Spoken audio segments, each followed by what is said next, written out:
So Chief, it's been over a month since we last spoke. It's been about two. What has April been like for you, the start of May? Well, it's been a very busy month, right? Talking about changes to the department. I have a new staff on the executive team that we have. Unfortunately, we've had an officer last week that passed away. Israel Garcia passed away in a motorcycle accident. So, you know, it's a tough time for APD here. He was very well loved, very well respected by his fellow officers and by the community that he worked here. So thoughts with his family. His funeral's tomorrow, so that's been pretty tough. An officer-involved shooting yesterday that I know we'll talk more about on Saturday. So yeah, it's just been a really long week, a long trying week for the department, but the last couple of months have been a lot of excitement as far as bringing a team around me and getting that solidified, having a whole full week of interviews and then making selections. It's been exciting. Wow, well that's great news, but unfortunately, like you had just mentioned, it's kind of been back-to-back instances of heartache for the department, for the community. Yep. How is APD really helping these officers during a mentally trying time? Are there resources that officers can have here within the department? Yeah, you know what? APD has one of the best peer support units here, and officer wellness. I don't know if a lot of people know this, but officer wellness and the victim services unit that we have over, I believe, over 30 victim services. And not only do they help people outside of the agency when they're victims of crime or they need from peer support, but they're here for the officers as well. And so we get a lot of support from them. Peer support is fantastic. To be able to outreach to people anonymously. You can make a complaint, not a complaint, but you can anonymously let peer support know that someone may need some help or that you're worried about someone and have them reach out. So they just do phenomenal work, and it is very, I know this is cut and pasted, but what's the word for, the anonymity. So, when you're looking at peer support and the anonymity that it provides when someone's struggling, and that's what you want to do. As a police chief, I think it's very important for people to have avenues to discuss concerns and issues that they're having and get the help that they need. And I want them to know that that's here for them. Yeah. Anonymity is obviously important in the department. We know that some anonymous tips recently have led to big discoveries and investigations. What do you say about these tipsters that submit these anonymous tips that help with investigations? How crucial is that? Oh, are you kidding me? I mean, Crime Stoppers and just tips in general, that is doing really, really good work. I mean, you talk about, yeah, there's some monetary, but it's small, right? When it talks to the family and getting justice for families, it's a big deal. And I think these investigators rely on that in the hopes that people will come forward with information that they have. And oftentimes it's just doing the right thing, wanting to get that information out and doing the right thing. There's also been a lack of tips that I think has kind of hurt investigations. Not too long ago, we saw a fatal road rage incident where we still don't have a suspect involved. How difficult is it for these road rage incidents where people might not have witnessed what happened around 3 in the morning, say? How do we move cases like that forward without tipsters? I think too, when you're on the highway, I think it's hard because you don't know if you've just witnessed something, right? And so when it's so quick and you're going by so quick, I think that's kind of a challenge as well.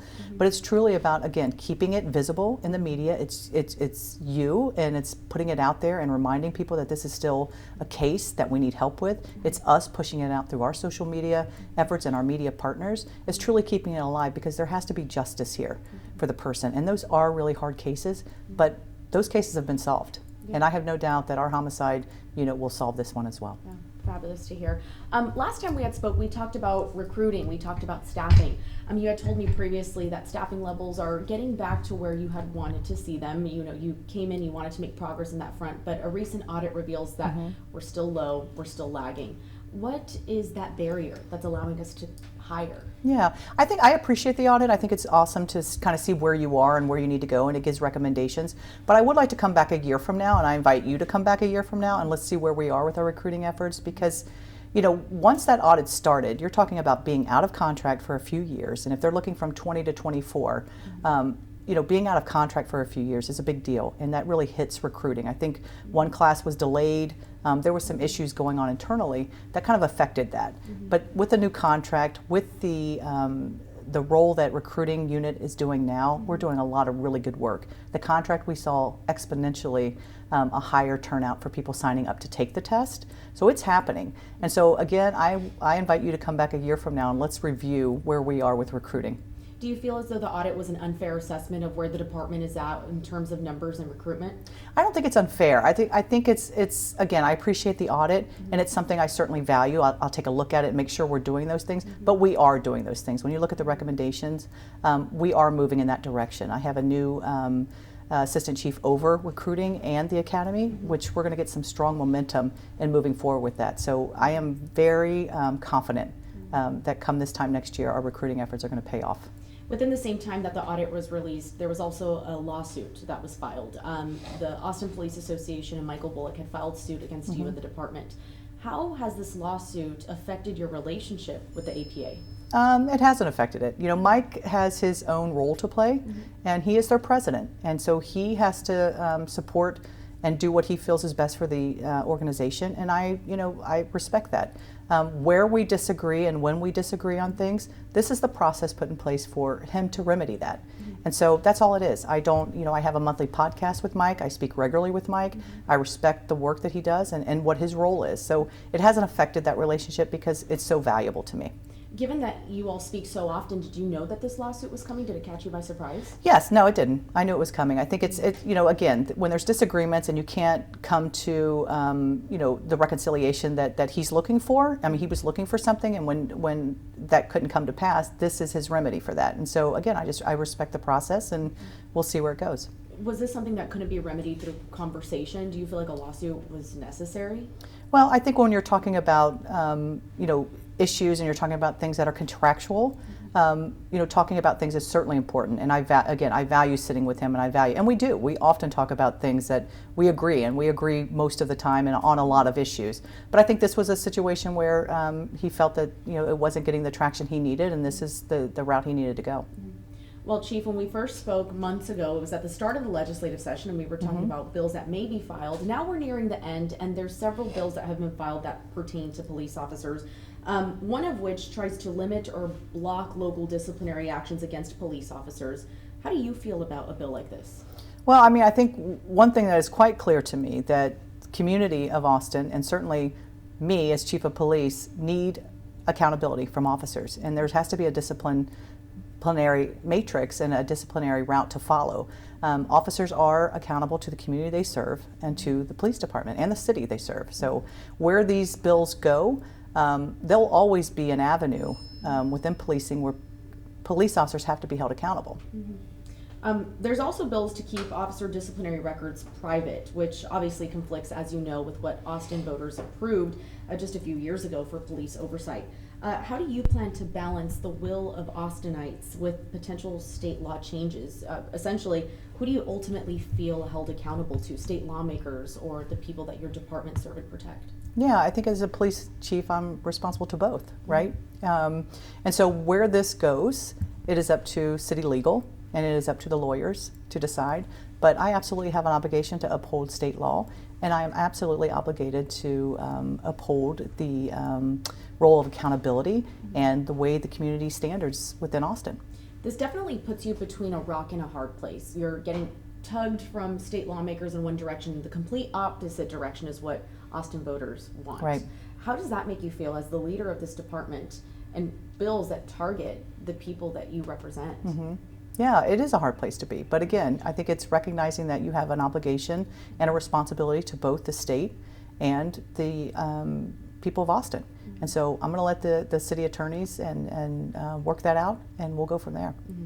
On the last topic of legislature, one bill being proposed would make it to where deadly conduct cannot be used to charge police officers acting within their duties. This is seen as a response to former APD officer Christopher Taylor being charged with this crime in the death of Maurice Da Silva last year. When it comes to police accountability, do you think this use of charge is acceptable, or do you think that the legislature should step in?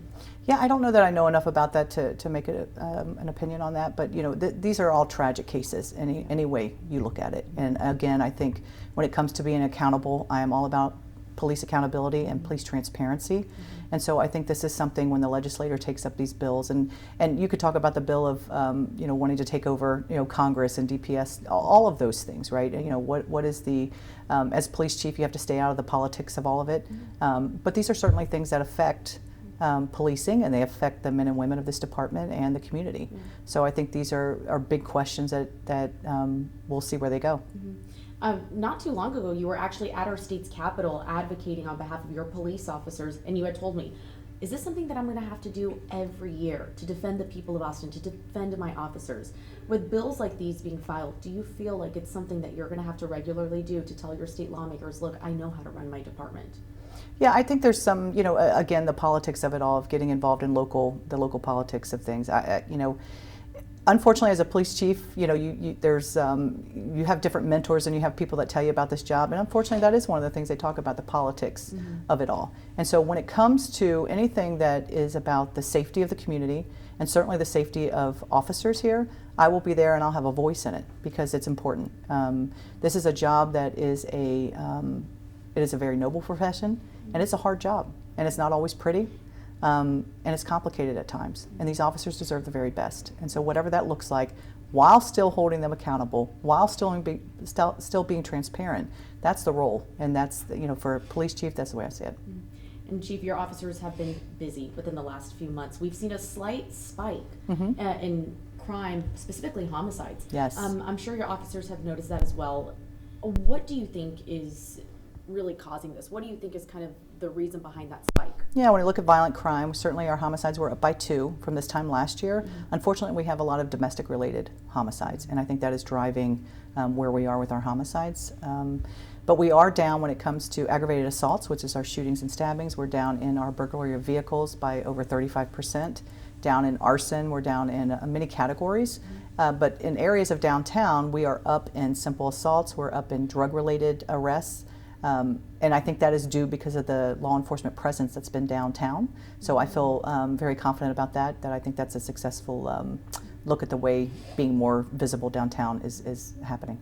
And have you allocated more police officers, more resources now that we have seen that slight spike in specifically the area of downtown? Maybe yeah, so we're coming into the summer months, and so we have a summer strategic plan to address crime, and that'll be coming out soon. But at this point, it's on my desk to review. But it is going to be looking at 3 hotspot locations in the area. We have 3 areas that we know are kind of drive our crime numbers. So dealing with problem-solving initiatives using evidence-based principles to address that. Now we know that this is the area, like you said, it's summer, we're approaching F1, we're approaching ACL. Yes. This is always the time where we get a lot of tourists and we get some crime, specifically DWIs, aggravated assaults, alcohol related. And we're also worried about drivers in the area of pedestrians. Is there anything specifically that APD is doing to gear up for these massive events like F1 and ACL? I think if everyone needs to feel high confidence in APD when it comes to keeping those things safe.